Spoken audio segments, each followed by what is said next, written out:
Até a década de 1950, o Brasil era uma grande fazenda. 64% da população vivia no campo e a agricultura era responsável por 25% da riqueza gerada no país. A participação da indústria na economia era de apenas 11% do PIB, quando o então presidente Getúlio Vargas decidiu levar o país ao século XX. Ampliou o programa de construção de siderúrgicas iniciado durante a Segunda Grande Guerra, criou a Petrobras e trouxe a indústria automobilística. Entre 1956 e 1960, a construção de Brasília fez a máquina fabril disparar. Mão de obra abundante e barata e mercado consumidor garantido levaram a indústria nacional ao auge em 1985, quando, segundo dados do IBGE, o setor representava quase 22% das riquezas produzidas no país. Ao mesmo tempo, a agricultura caía para 12% do PIB. De lá para cá, entre subidas e descidas, a participação da indústria na economia brasileira despencou e voltamos aos índices da primeira metade do século passado. Em 2017, a indústria representou apenas 11,8% do PIB, enquanto a agricultura passou de 23%. Como e por que conseguimos a proeza de voltar a ser uma grande fazenda em pleno século XXI? É o que vai nos explicar o professor de Economia da Universidade de Brasília, José Luiz Oureiro, especialista em processo industrial. Professor, agradeço a sua presença aqui na Agenda Econômica e queria que você desse uma clareada nessa situação, porque tem várias nuances aí, certo, né? A gente voltou a ser uma grande fazenda, mas hoje é uma fazenda mecanizada, uma fazenda mais desenvolvida. E como certo. É que está a nossa indústria? Olha, a nossa indústria, ela vem perdendo importância, tanto no PIB quanto no emprego, há mais ou menos 20 anos. E desde 2011... ela se encontra numa situação de estagnação, a produção física está estagnada, né? E a partir de 2014 em queda livre, né?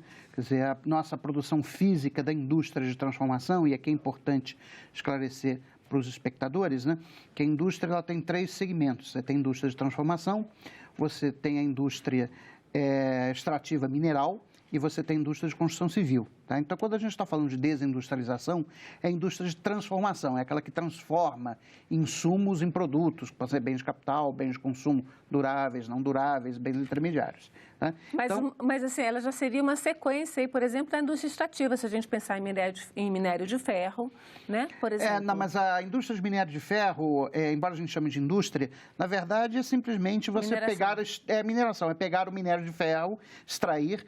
Hoje em dia isso é uma atividade altamente intensiva em capital, né? Só a gente vê a Vale do Rio Doce, as nossas minas são muito intensivas em capital, mas não há nenhuma transformação, quer dizer, você não está transformando o minério em nada, não há criação de valor adicionado, você está simplesmente extraindo, né, o minério bruto que está na natureza, embarcando ele em navios e mandando para a China. Tá? Então, isso é a indústria extrativa. Então, quando nós falamos de desindustrialização, é a queda de participação da indústria de transformação, tanto no PIB quanto no emprego. Isso é a nossa desindustrialização. Que é o valor agregar, é o valor que se pode agregar. Poderia, por exemplo, voltando à questão do minério de ferro, poderia se agregar minério de ferro se ele fosse processado, industrializado, porque tem toda uma linha de industrialização do minério Sim. de ferro. Só que a gente exporta a commodity e não o produto derivado dele, que seria o industrializado. O produto industrializado são as chapas de aço, quer dizer, nós temos siderúrgicas, tá? E também os bens finais que utilizam minério de ferro, como, por exemplo, automóveis. Tá? E nesse particular, quer dizer, eu quero chamar a atenção que o Brasil, que já foi um grande exportador de automóveis, tá? Nos anos 80, a gente chegou a exportar quase 50% da nossa produção de automóveis, hoje a gente mal exporta 15%. Tá? Quer dizer, a indústria de transformação no Brasil, ela veio perdendo competitividade dos anos 80 para frente. Então, na abertura, eu trouxe um pouco esse panorama antigo, né, do século passado, de quando a gente começou esse processo mais intensivo de industrialização. É claro que a gente teve, antes de 1950, outros surtos, digamos assim, de industrialização lá no começo do século, mas vamos concentrar aqui nesse que está mais próximo de nós e que se reflete mais no nosso dia a dia. Até a partir de dados, algumas informações, né, que você próprio me forneceu em uma conversa anterior, e alguns dados da Fiesp, do IBGE.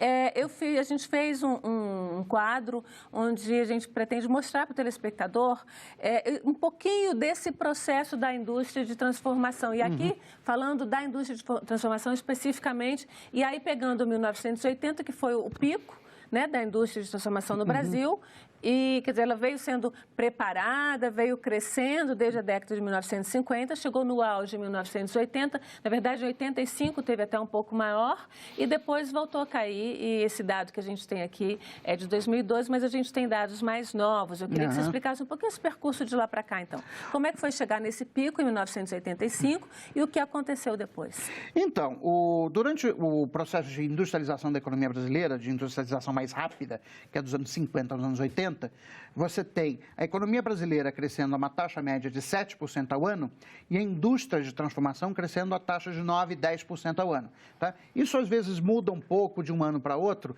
deu uma pequena desaceleração no início da década de 60, mas o fato é que, de 50 a 80, a indústria cresceu muito mais rapidamente do que o PIB.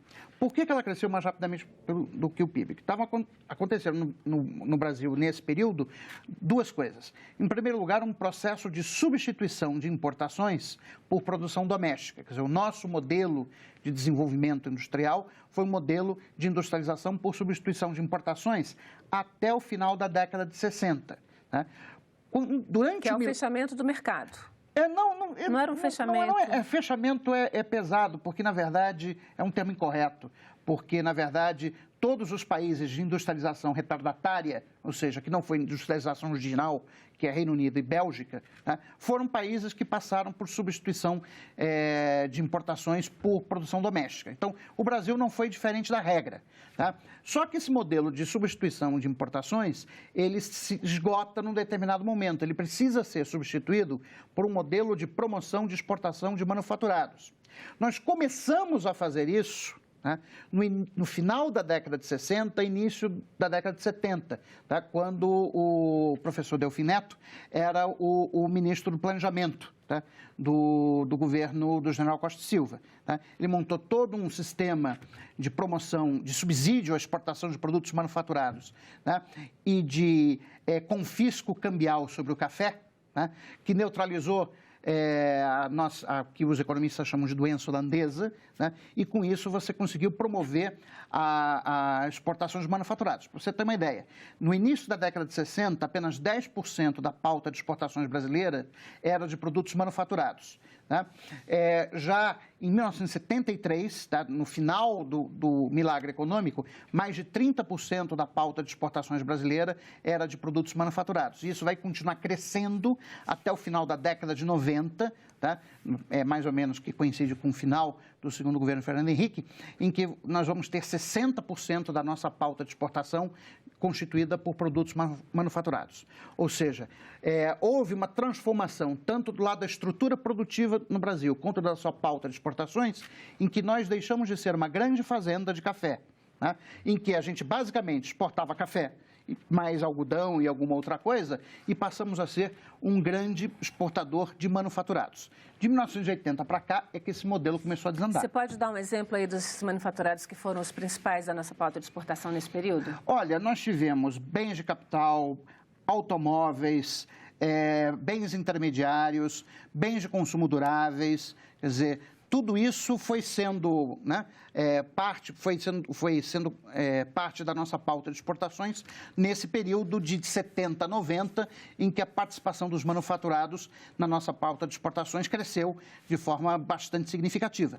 Cresceu, mas o processo de industrialização, quer dizer, mas a participação da indústria no PIB, né, na riqueza total do país, caiu a partir de 1980. Ela, na verdade, ela começa a cair a partir de 1980 e a participação dos manufaturados na pauta de exportações a partir de final dos anos 90.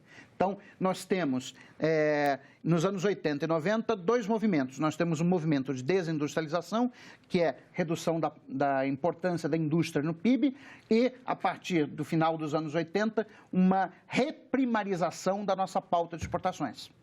É como se a gente tivesse regredido, isso você colocou muito bem, todo o nosso esforço de desenvolvimento da segunda metade do século XX foi para superar o modelo primário exportador. Pois muito bem, o que nós voltamos de 1980 para cá é o velho modelo primário exportador. O que aconteceu? Vamos lá, explica um pouquinho o que aconteceu para a gente ver o que faz para sair do buraco. Bom, primeiro aconteceu a crise dos anos 80, tá? Que foi no início da década de 80, nós tivemos a crise do endividamento externo, né? Não foi só com o Brasil, aconteceu com os países da América Latina todos, Argentina, México. Uma parte dessa crise aí é a crise do petróleo? Foi como decorrência do segundo choque do petróleo e do endividamento externo da economia brasileira no segundo Plano Nacional de Desenvolvimento durante o governo Ernesto Geisel. Tá? Quer dizer, se houve um segundo choque do petróleo, porque houve um primeiro, em 1973 ocorreu o primeiro choque do petróleo, né? E a estratégia que o Brasil tinha naquele momento eram duas. Quer dizer, ou você podia fazer uma estratégia de reduzir o ritmo de crescimento e se acomodar a um cenário internacional mais desfavorável, ou, e aí foi a estratégia adotada pelo governo Geisel, foi a de tentar superar a crise aprofundando o modelo de substituição de importações. Então, a ideia era, bom, se o preço do petróleo está muito alto no mercado internacional, então vamos investir nas plataformas de prospecção de petróleo em alto mar, que isso foi nos anos 70, certo? Para a gente reduzir a nossa dependência de petróleo. Bom, o resultado foi que, de fato, o Brasil desenvolveu toda uma tecnologia de extração de petróleo em águas profundas, que nós somos líderes mundiais na tecnologia nesse segmento, é importante se ressaltar, porém, o capital necessário para você financiar esses investimentos veio do exterior na forma de empréstimos a taxas a juros flutuantes. No início da década de 70, eles não eram altos.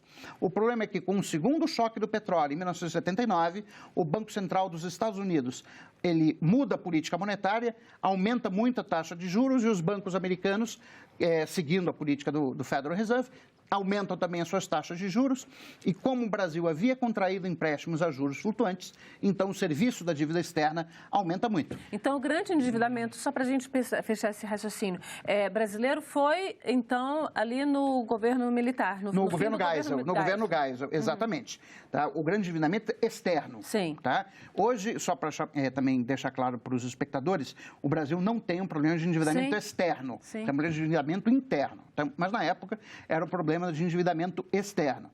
Então, a década de 80 começa com a crise da dívida externa, né? O ministro Delfim Neto faz uma maxi desvalorização do câmbio em 1982, de 30%. Cria o Cruzeiro? Não, isso é posterior. Isso é posterior. Isso já é com a Nova República, não foi com o general Figueiredo. Nós temos uma maxi desvalorização de 30%, que não tem efeito sobre a taxa de câmbio, porque a inflação se acelera, né? E ele faz uma segunda maxi desvalorização em 1983. Essa funciona e a gente consegue, então, fazer o ajuste externo da economia brasileira. Só que isso deixou um legado. O legado foi a inflação alta, né? De mais de 200% ao ano, que faz com que, no início da Nova República, no governo civil, o presidente José Sarney, adotasse o Plano Cruzado, que foi um fracasso e aí... aprofundou o buraco. E o que aconteceu com a indústria aí? Então, vamos pegar isso e entender exatamente esse setor. A dificuldade para a indústria foi importação de mão de... Ainda não. Na década de 80, a dificuldade para a indústria foi que a economia cresceu muito pouco. Quer dizer, nos anos 50, 60 e 70, a média de crescimento da economia era de 7% ao ano. Na década de 80, ou seja, o período 81-90, a média de crescimento foi de 1,6% ao ano. Então, tanto que essa década de 80 é denominada pelos economistas de a década perdida. Então, você tem, na década de 80, uma redução muito forte do ritmo de crescimento da economia, que vai se traduzir também numa redução do ritmo de crescimento da produção industrial. Bom, isso é o que explica os anos 80. Nos anos 90, a coisa muda de figura. Quer dizer, nos anos 90, nós lidamos com o problema da inflação alta, basicamente por intermédio de uma âncora cambial. Coisa que estava sendo feita em outros países do mundo, como a Argentina, por exemplo. Né? Essa era a orientação à época do Fundo Monetário Internacional. Basicamente com base no chamado consenso de Washington. Quer dizer, O FMI ele não era tão favorável assim a uma política de câmbio fixo, isso foi nós que adotamos. Na verdade, isso está na tese de doutorado do Gustavo Franco, tá? Que ele analisa 4 experiências de hiperinflação na Europa nos anos 90, no início da década de 1920. Tá? E a conclusão da tese de doutorado do Gustavo Franco é que as hiperinflações da Alemanha, Hungria e mais outros 2 casos que eu não me lembro, haviam terminado quando os governos já haviam adotado um regime de câmbio fixo. Né? Bom, e foi o que nós mais ou menos fizemos de 1995 a 1999. E foi quando, por acaso, o Gustavo Franco, o período que ele foi presidente do Banco Central. Sim, que ele foi presidente do Banco Central. Então, ele botou em prática a tese dele no Brasil. Botou em prática, exatamente. Ele ganhou um país de laboratório. Exatamente, de presente como laboratório, exatamente. Tá? E aí o que aconteceu foi que, nesses 4 anos, a taxa real de câmbio se apreciou brutalmente. Nós tínhamos já feito a abertura da economia brasileira com o governo Collor. Então, a indústria, nos anos 90, vai se defrontar com um cenário em que toda aquela proteção tarifária que ela tinha nos anos 80 é tirada de uma maneira muito rápida, de uma só vez, junto com um câmbio que era absolutamente não competitivo. Bom, o que aconteceu? Um monte de indústrias fechou. Você teve a substituição de importações ao revés, né? Ou seja, ao invés... Uma importação, uma enxurrada de importação de tudo que era produto. E então isso faz com que a participação da indústria de transformação no PIB comece a cair muito fortemente nos anos 90. Aí a gente tem uma coisa que é importante falar da indústria, que ela é uma empregadora intensiva de mão de obra, né? E a gente queria falar um pouquinho dessa questão dos empregos na indústria também? Não, nem tanto. O que é mais intensivo em mão de obra é o setor de serviços. Tá? O que caracteriza, na verdade, por que a indústria é um setor especial, é que a produtividade do trabalho, entre todos os setores da economia, é onde é mais alta na indústria. Tá? Na verdade, se a gente olhar o que acontece nos países envolvidos, né, a expansão da produção industrial se dá hoje em dia com redução do número de empregos. Tá? Mas a gente tem um gráfico aqui, que esse gráfico ele é a partir de dados do Ministério do Trabalho, dados oficiais, né, do Ministério do Trabalho, que é o empregos na indústria nesse período, que acompanha aí, mais ou menos toda essa queda da produção da indústria. Eu só quero chamar a atenção que essa série está com um problema metodológico, que é o seguinte. No final dos anos 80 e início dos anos 90, houve todo um movimento de terceirização de atividades que não eram atividades fim. Então, você imagina uma fábrica nos anos 80. A fábrica tinha... como empregados da fábrica. Você tinha os seguranças, você tinha os cozinheiros, você tinha o pessoal de limpeza, etc. Com a terceirização, esse pessoal passou a ser registrado como empregado de empresas de serviço e não mais como funcionários de empresas industriais. Então, essa queda grande que você tem aí de 85 a 94, em parte é explicada pela terceirização. Mais 98, né? Essa década realmente é por terceirização. Tá? Mas voltou, quer dizer, a terceirização continua, foi inclusive intensificada, hoje mais ainda, mas a gente teve aí uma volta, aí, um aumento sutil, mas teve A terceirização na indústria, ela termina em meados dos anos 90. Esse movimento de aumento da participação dos empregos na indústria de 98 até 2006 foi o pequeno boom da indústria brasileira quando a gente finalmente ajustou o câmbio. Né? Quando o Gustavo Franco sai da presidência do Banco Central em janeiro de 1999 e é substituído pelo Armínio Fraga, muda o regime cambial brasileiro de bandas cambiais para o regime de câmbio flutuante, o câmbio tem uma forte desvalorização, você passa por um patamar competitivo, e aí do ano 2002 até 2004, você tem um boom de exportações de manufaturados, que vai ajudar realmente a produção industrial a crescer muito rapidamente. Então, na primeira metade da década passada, foi um período bom para a indústria. Isso está refletindo aqui, ó. Você tem um aumento, foi pequeno, tá? Mas dos empregos gerados na indústria, de 18,2% da força de trabalho em 98 para 18,8% em 2006. E a gente pegando, né, mas esse crescimento aí a gente não fez com que a indústria retomasse o que era antes. Não. Existe perspectivas, a gente sabe que a gente está hoje, né, 2018, a gente está no momento em que o mundo inteiro passa por um processo, não digo de desindustrialização, mas de mudança, né, da sua estrutura industrial, da sua estrutura produtiva. Mas a gente teve uma queda maior. Quer dizer, existe expectativa de o Brasil voltar a ter um crescimento industrial e como seria esse crescimento?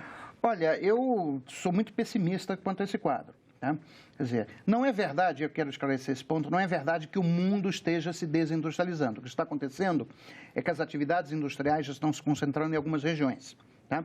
A atividade industrial de altíssima tecnologia está se concentrando naquilo que a gente pode chamar de área viking da Europa. Tá? A área viking da Europa, então, ela é o norte da Europa. Alemanha, Holanda, Dinamarca, Suécia, Noruega, Finlândia, são países que até tinham se desindustrializado nos anos 70, mas voltaram a se reindustrializar. Com uma indústria bem avançada, de altíssima tecnologia. Tá? A Alemanha é hoje o maior exportador de produtos manufaturados do mundo.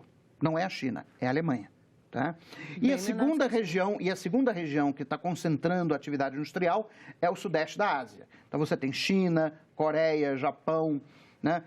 Indonésia, Malásia em menor grau, mas são essas regiões que estão concentrando a atividade industrial. A indústria está saindo da América Latina, ou seja, ela está perdendo espaço na América Latina.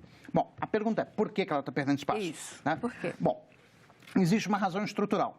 A América Latina, ao contrário do Sudeste Asiático e do Norte da Europa, ela é muito rica em recursos naturais, tá?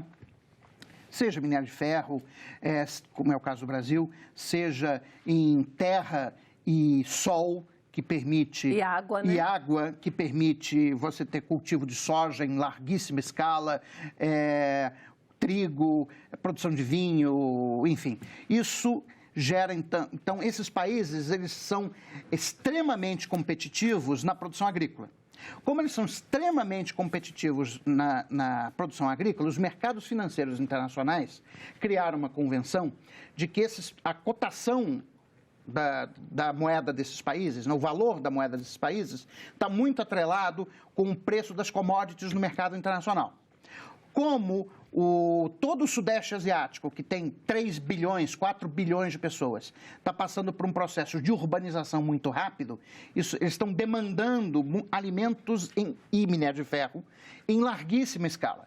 Isso produziu um boom no preço das commodities internacionais, né, principalmente minério de ferro, trigo, soja, etc., que apreciou as taxas de câmbio dos países da América Latina, prejudicando a indústria. Quer dizer, como esses países têm vantagens naturais... Ou seja, só para me explicar um pouquinho se apreciar e desapreciar a taxa de câmbio. Quer dizer, apreciar a taxa de câmbio significa dólar valendo muito mais do que real. Não. É o contrário. É o contrário. É o contrário. Quando você aprecia o câmbio, significa que o preço da moeda internacional na moeda doméstica cai. Mas a gente está com câmbio altíssimo hoje. Mas isso é de agora. Isso é um fenômeno dos últimos 2, 3 anos. Eu estou falando do que aconteceu dos anos 2000 até 2012, 2013, tá? Que é o que explica a situação da indústria hoje. Tá? Então, esse momento que a gente está vivendo agora é um momento de instabilidade internacional produzida pelo Trump e por uma série de outras coisas, que realmente está produzindo esse movimento nas taxas de câmbio, mas esse movimento está descolado dos fundamentos. Quer dizer, quando a gente olha para os fundamentos das economias da América Latina, são economias muito ricas em recursos naturais e que, portanto, elas têm subjacente a elas uma tendência de apreciação da taxa de câmbio que acaba prejudicando a indústria. É isso que a gente chama de doença holandesa. Tá? Doença holandesa vem do fato de que isso aconteceu a primeira vez na Holanda, quando a Holanda descobriu no Mar do Norte petróleo. Tá? Isso apreciou o florim e isso gerou problemas de competitividade das exportações da Holanda. Tá? Por isso chama-se doença holandesa. Quer dizer, os países da América Latina, o Brasil em particular, ele sofre desse mal de doença holandesa. É lógico que dá para você tentar combater esse mal de diversas formas, mas que não foram feitas e, pelo visto, não vão ser. Professor, vamos ver rapidinho, então, o quadro atual para a gente ver como é que sai, como é que sai desse buraco aí, se vai ter um novo processo de industrialização no Brasil, se a indústria vai avançar. A gente tem aí um mapa que a gente montou a partir também de dados, alguns dados fornecidos pela Fiesp, outros do IBGE, que mostra, é o quadro, é o Brasil aí recente, né, de 2007 a 2017, né? Um PIB até 2014 que tinha um crescimento, né? 3,5% no período, isso aí é o crescimento do período. Consumo das famílias aumentou, o consumo do governo foi ali razoável e uma formação bruta de capital fixo, que é o que as empresas, que as indústrias estão investindo. De 2015, ou seja, nos 2 últimos anos, uma queda em tudo, mas uma queda brutal da formação bruta de capital fixo, ou seja, as indústrias pararam de investir. Por quê? Na verdade, nesse dado de formação bruta de capital fixo, a gente tem um certo cuidado, porque 50% dele é investimento em construção civil, tá? É basicamente residências, ok? Então, você teve um boom imobiliário no Brasil no final da década passada, tá? Todo mundo lembra, o preço dos imóveis disparou, aí estava se construindo edifícios à torta direita.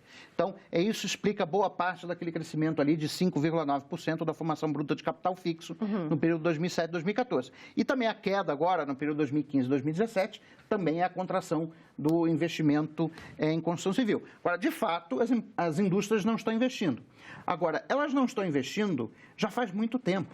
Quer dizer, quando a gente olha para o crescimento do estoque de capital físico, né? Entre 1950 e 1980, o estoque de capital, máquinas, equipamentos e instalações, crescia no Brasil a 10% ao ano. Tá? A partir de 1980, se a gente pegar a média 80, 2012, que são os últimos dados que eu tenho, essa taxa se reduz para menos de 3%. Ok, professor, o setor industrial brasileiro vai virar o quê, então? Um bando de galpão vazio, que nem a gente vê aqueles grandes galpões de produção de açúcar no Nordeste, de fazendas de café. O que vai virar a indústria brasileira? Na verdade, uma grande importadora, que é o que ela está virando. Na verdade, boa parte dos bens de consumo que nós compramos, na verdade, são produzidos no exterior e embalados no Brasil. É isso que nós estamos virando. Né? Mas dá para ser diferente? Dá para ser diferente, mas você tem que remontar, né, uma estratégia de desenvolvimento que eu, sinceramente, não estou vendo ninguém discutir. Tá? Então, assim, eu estou muito pessimista, eu tenho 47 anos, eu nasci em 1971, ainda era um milagre econômico, quer dizer, quando o Brasil crescia 14% ao ano. Tá? Eu fico vendo, olhando os meus alunos, né, agora na faixa de 20, 21 anos, o país que eles vão herdar. Qual é? Um país muito ruim, um país que está se tornando cada vez mais pobre. Nós não estamos percebendo isso, porque tal como ocorre com um sapo, né, quando você coloca um sapo numa água fervente, ele pula imediatamente. Mas se você coloca o sapo numa água em temperatura ambiente, liga o fogo, ele vai acostumando com a água até morrer. Cozido. Até morrer cozido, exatamente isso. É esse o futuro dos nossos jovens? Eu sinceramente, eu acho que esse é o futuro da nossa nação, e eu falo isso com tristeza no coração, mas esse é o futuro do Brasil. Nós vamos ficar relativamente mais pobres. Crescer a gente vai. Vamos crescer 1,5%, 2% ao ano, mas isso, a distância com respeito aos países desenvolvidos vai ficar cada vez maior. E países que antes eram mais pobres do que nós, a China, acabou de nos ultrapassar em termos de renda per capita. A China, que há 30 anos atrás, tinha 10% da renda per capita brasileira. Professor, em uma frase, como resolver este problema? Se digamos que a gente desse, de repente, uma clareada geral na população brasileira e todo mundo um dia acordasse e dissesse assim, vamos tirar o país do buraco. Como? É necessária uma coalizão política pró-industrialização. Enquanto não houver uma coalizão política pró-industrialização que envolva trabalhadores, empresários do setor industrial e governo, nós não vamos mudar o modelo de desenvolvimento do Brasil, e se não mudarmos o modelo de desenvolvimento do Brasil, o nosso futuro é triste. Professor José Luiz Oreiro, muito obrigada pela sua presença aqui na Agenda Econômica. Eu que agradeço. Muito obrigado.